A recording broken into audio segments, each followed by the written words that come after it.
The wind howled to the dark valley as the villagers climbed the stone path, torches flickering in their shaking hands.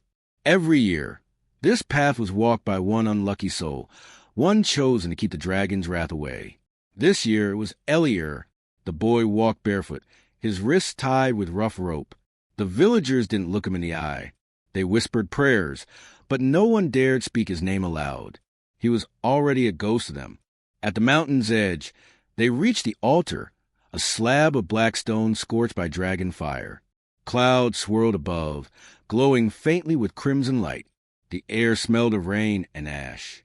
"Forgive us, child," the elder muttered, voice trembling. "The sky's sovereign must be appeased." Elier didn't answer.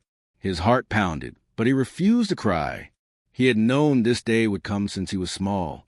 He was quiet, strange, and fatherless, easy to offer. The villagers left him there, alone in the wind. One by one, their torches disappeared down the trail until only darkness remained. Elier sat on the cold stone, staring at the clouds. Thunder rumbled.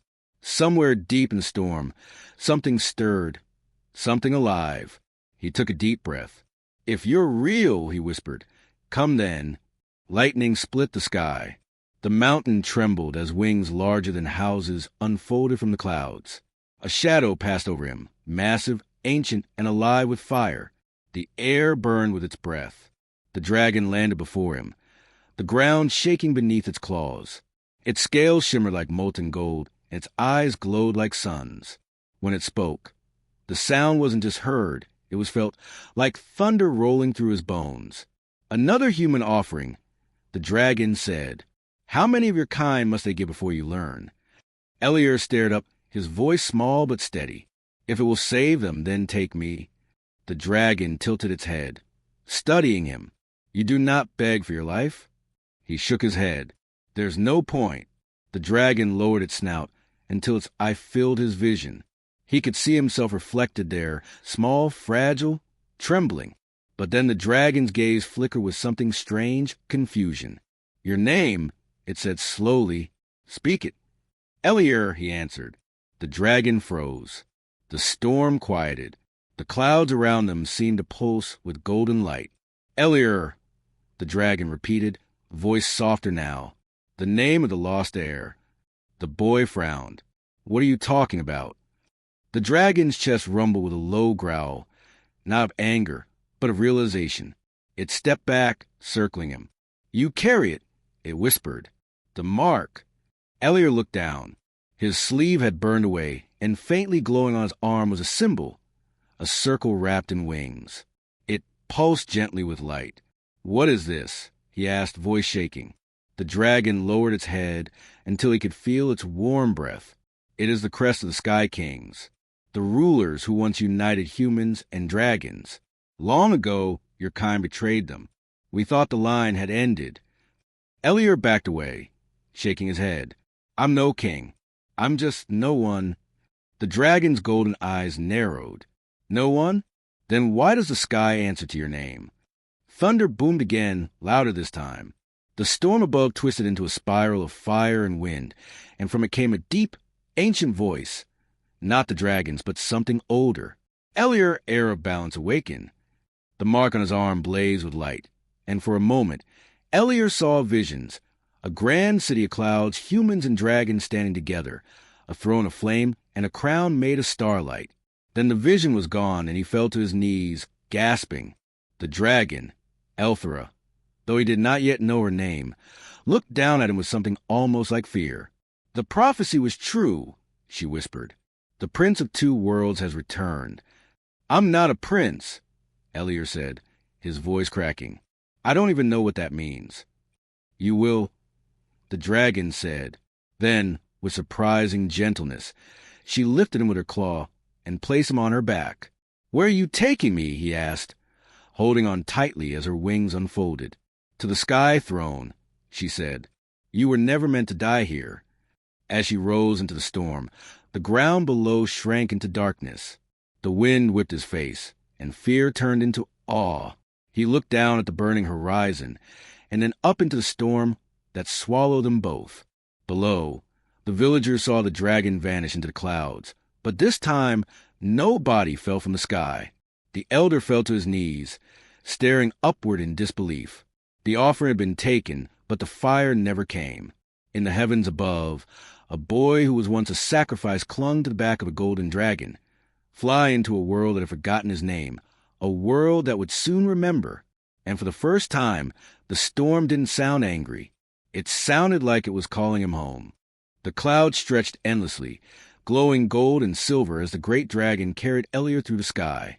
The wind was fierce, yet he felt safe. His hands clung tightly to the dragon's scales, which shimmered like fire under sunlight. After what felt like hours, the storm broke open, and Elior gasped. Above the clouds stood a city unlike anything he had ever seen. Towers carved from crystal, bridges of light, and giant dragons gliding between floating islands. It was silent and beautiful, like a dream painted across the heavens. The dragon landed on a platform of shining stone, its surface engraved with runes that glowed faintly as her claws touched down. Elior stumbled as he climbed off, his legs weak. The air was warm, filled with the scent of lightning and smoke. "Where are we?" he whispered. The dragon's deep voice echoed through the chamber. "This is the Sky Throne, the last sanctuary of the dragons." He turned slowly, taking it in. Dragons of different colors and sizes rested on balconies and towers, their eyes glowing faintly in the mist. Some watched him curiously. Others growled in distrust. A smaller dragon, blue as the morning sky, flew close and landed beside the golden one. "Elthera," it said sharply, "you bring a human here? To this sacred place?" The golden dragon's gaze was calm. "He is no ordinary human, Seraph. The mark has awakened." Whispers rippled across the nearby dragons. Elior felt their eyes pierce through him, sharp, heavy, full of suspicion. He wanted to run, but there was nowhere to go. The blue dragon hissed. "The mark is a myth, a symbol for a time long dead." "Then look," Elthera said. She gestured with one claw. "See for yourself." Elior hesitated, then lifted his sleeve. The symbol on his arm still glowed faintly, pulsing like a heartbeat. The other dragons leaned closer. Their murmurs turned to silence. Saratha's voice softened. "It cannot be. That is the crest of the Sky Kings." Elior lowered his arm. "I don't understand any of this. Why does everyone keep saying that?" Elthera's golden eyes glimmered. "Long ago, before your kind turned away from the skies, there was a time when dragons and humans ruled together. The Sky Kings were humans who shared our bond. They could command fire, wind, and light itself. But when greed grew, your people betrayed the pact. The cities fell. The skies became silent." Elior frowned. "You're saying I'm one of them? That can't be true. I'm just a boy from a small village." "Yet the crest chose you," Elthera said. "The blood of the Sky Kings runs through your line. You were hidden among mortals until the day destiny called you back." Elior looked down at his hands, still rough and bruised. "Destiny," he muttered. "My people sent me to die. What kind of destiny is that?" Elthera's voice softened. "Even broken things have purpose." She lowered her head to him, her golden eyes meeting his. "You were not brought here to die, Elior. You were brought here to remember." She led him through a great archway, deeper into the mountain city. The halls glowed with blue fire, showing carvings of humans and dragons standing side by side. Some held weapons of light. Others raised their hands in peace. They stopped before a massive stone door. Elthera pressed her claw against it, and it slowly opened, revealing a circular chamber.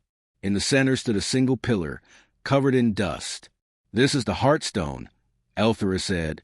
"Only one with the sky mark may touch it." Elior hesitated. "What happens if I do?" Her voice grew low. "You will see truth."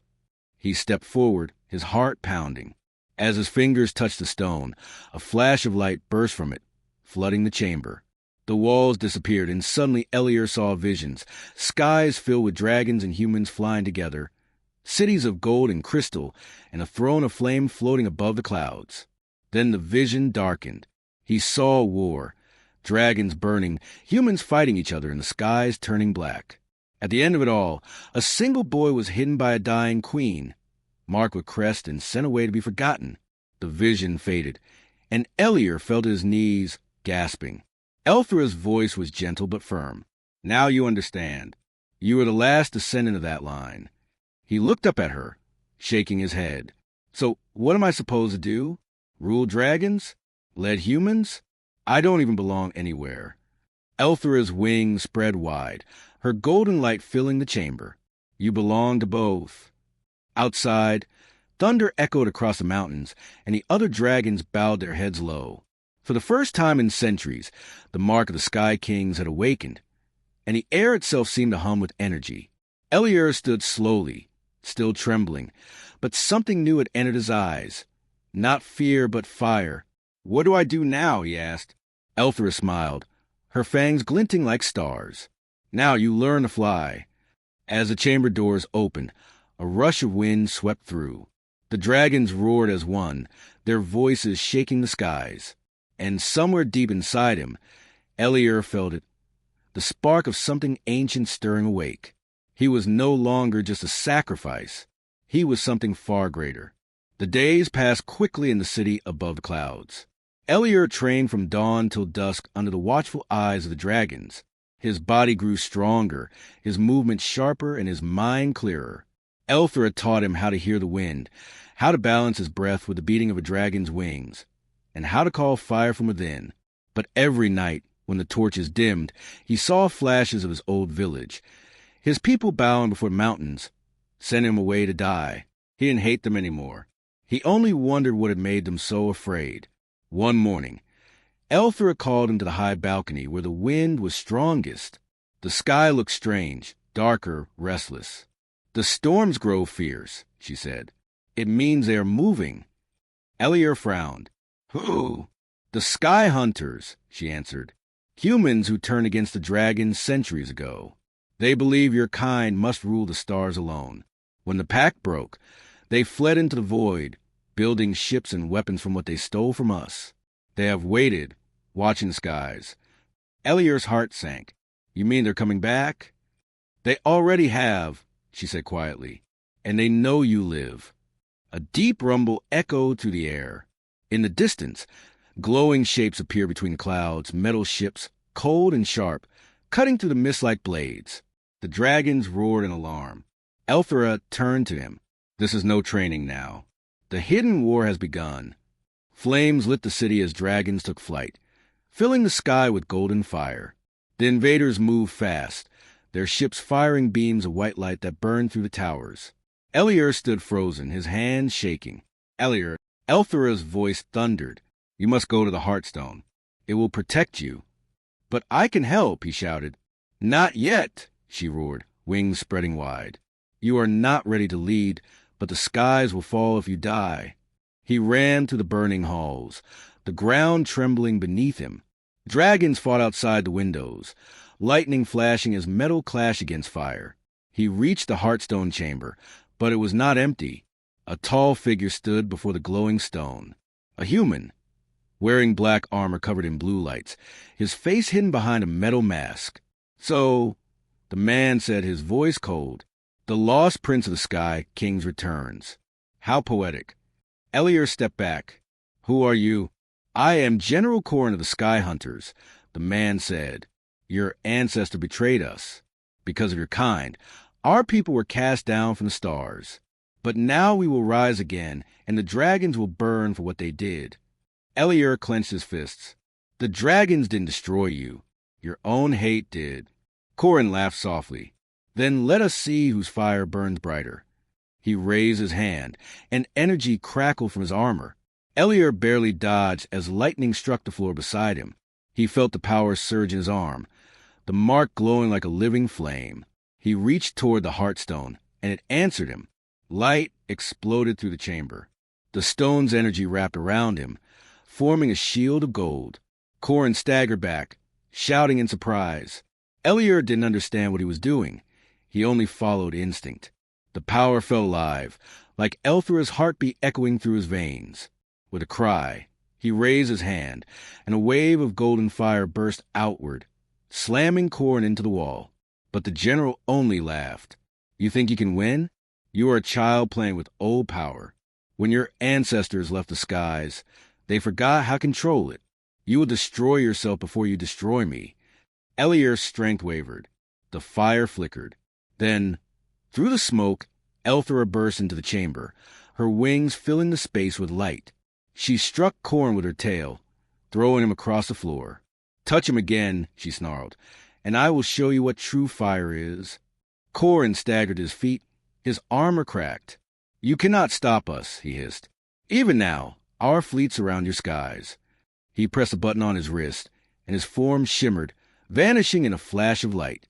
Elthera roared, fire spilling from her mouth. The walls trembled, but Eliur caught her gaze. "He'll come back," he said quietly. "Yes," she said, lowering her head. "And next time, he will bring war to both our worlds." The city smoldered around them. Dragons returned one by one, many wounded. The youngest cried out for those who would never return. Eliur's heart ached as he helped them tend to the fallen. That night, as the fires dimmed and the stars returned, Elthera landed beside him. "You saw what they are," she said softly. "Humans who lost their hearts to power. But you are not them. You must stand between both kinds. Not as dragon or human, but as hope." Eliur looked up at the stars. "How can one boy stop a war that's been waiting for centuries?" Elthera's voice was gentle, full of something like pride. "By remembering what they have forgotten, mercy, courage, and the will to protect even those who hate you." He nodded slowly. The wind swept through his hair, carrying ash and warmth. Somewhere beyond the clouds, he knew the sky hunters were preparing. But here, in the heart of the dragon city, a new fire was burning, one that would not go out easily. Eliur closed his eyes and whispered, "Then let them come." The mark on his arm glowed brighter, casting golden light over the ruins. The hidden war had begun, but for the first time, both dragon and human would face it together.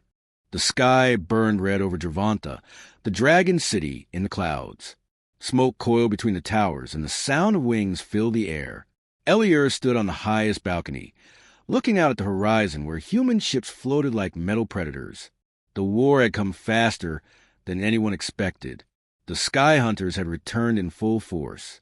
Their ships formed black lines across the stars, firing beams that cut through clouds. The dragons roared in defiance, but the air shimmered with strange energy that weakened their fire. It was as if the very sky had turned against them. Elthera landed beside Eliur, her wings glowing faintly with golden light. "They are blocking the sun," she said bitterly. "Without it, our power fades. They have learned too much from the past." Eliur clenched his fists. He could feel the mark on his arm burning again, a reminder of the Heartstone's power sleeping inside him. "Then we'll fight them with what they haven't learned," he said. Elthera tilted her head. "You sound like a dragon already." Down below, the younger dragons were gathering. Some were afraid. Others were angry. Many wanted to flee. Eliur could feel their confusion, their fear of losing everything. He had felt the same way once, when his people sent him away to die. He took a deep breath and stepped to the edge of the balcony. "Listen to me," he shouted. His voice echoed across the sky. "They call us monsters. They call you beasts. But today, they will see what happens when fire refuses to die." The dragons roared, the sound shaking the mountains. Even the clouds seemed to tremble. The battle began at dawn. Human ships descended like thunder, firing arcs of white energy. Dragons launched into the sky in swarms, dodging blasts and striking back with fire and claw. The air filled with light, gold and blue, flame and metal clashing in chaos. Eliur rode on Elthera's back, the wind cutting across his face. "Aim for their engines," he yelled. "They can't fight if they can't fly." Elthera dove, her wings folding tight as they dropped through a storm of lasers.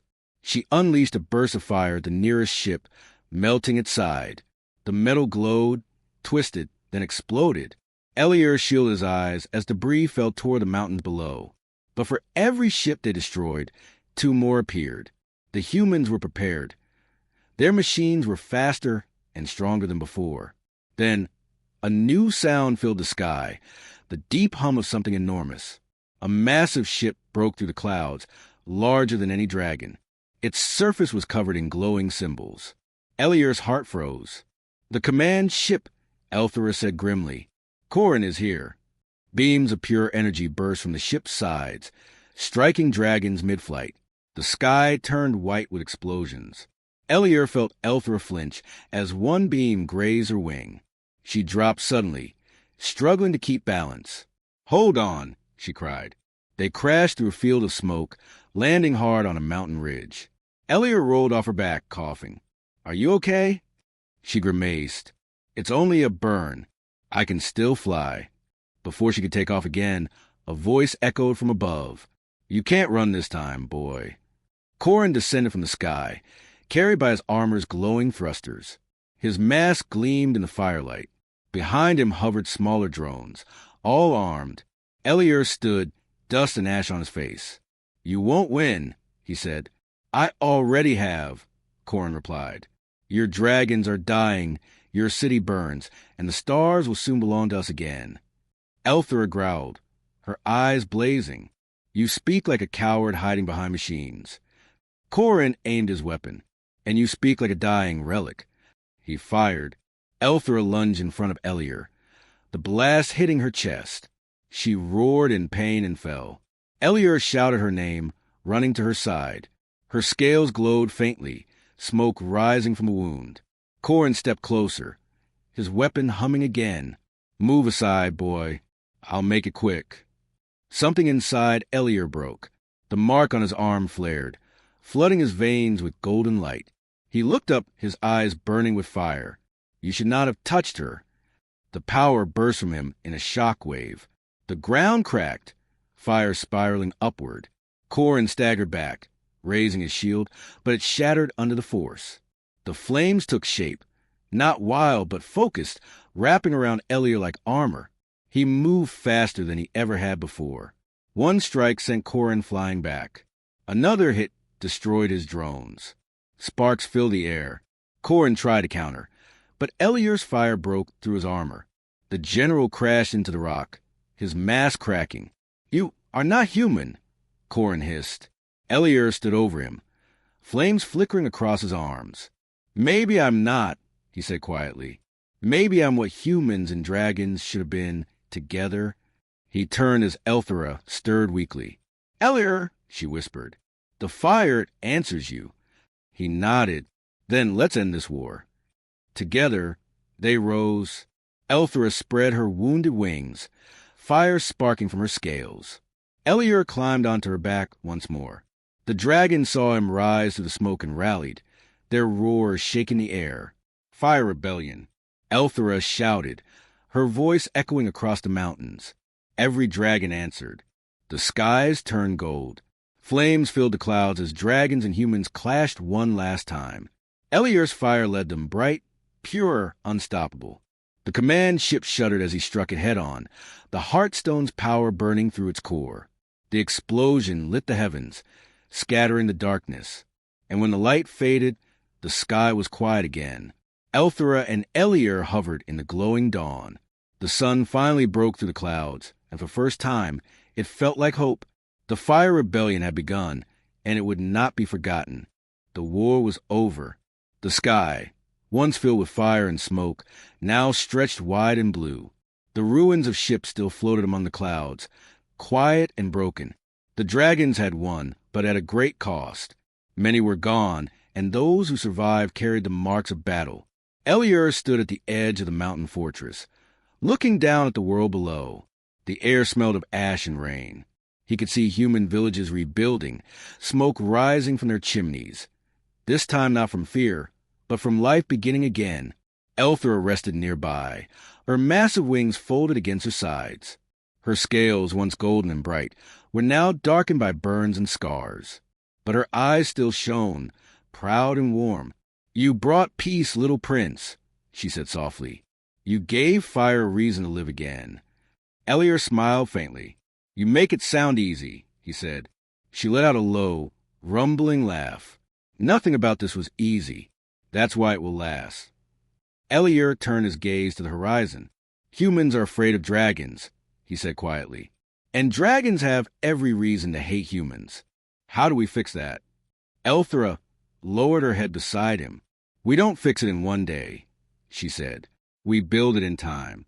You start with one act, one word, one promise. That is how empires fall or rise, not in storms, but in choices. He nodded.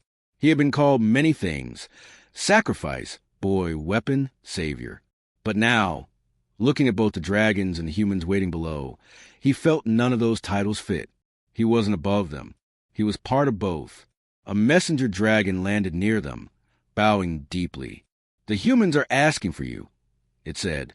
"They call you king." Eliur hesitated. "King." He shook his head. "No, I don't want a throne." Elthera smiled. "Then what do you want?" He thought for a moment. "I want a bridge," he said. "Something that connects our worlds. A place where no one has to kneel." The dragon's eyes gleamed with approval. "Then you are wiser than most kings I have known." Days passed, and the great rebuilding began. The dragons brought down stone and metal from the mountains, and humans built towers that reached the clouds. Together they raised the Sky Hall, a massive bridge-shaped fortress that floated between the world of men and the realm of dragons. It became a place of trade, learning, and peace. Children from both races played in its gardens. Humans learned to read ancient dragon runes, and dragons listened to human music for the first time.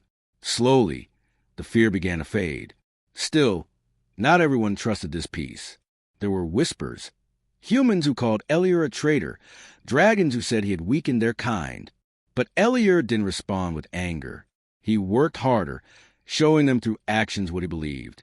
One evening, he stood again on the balcony of the Sky Hall, watching the sunset paint the clouds in red and gold. Elthera landed beside him, her movements slower now. "You have built something greater than fire, Eliur," she said. "You have built faith." He looked at her and smiled. "You once said the skies remember everything. Do you think they'll remember this?" She nodded slowly. "They already do. The sky carries every flame that ever burned, and you burn brighter than any." A soft wind blew between them. Elthera spread her wings one last time, their scales catching the fading light. "My time is ending," she said, "but yours is only beginning. The world will need a prince who can walk both earth and sky." Eliur swallowed hard. "I don't want to rule alone." "You won't," she said. "You have humans. You have dragons. And when you speak, they both listen. That is what makes you more than either." He reached out and rested his hand against her scales. "Thank you for believing in me when no one else did." She smiled gently. "It was never belief, Eliur. It was recognition." That night, when the stars came out, Elthera flew one last time.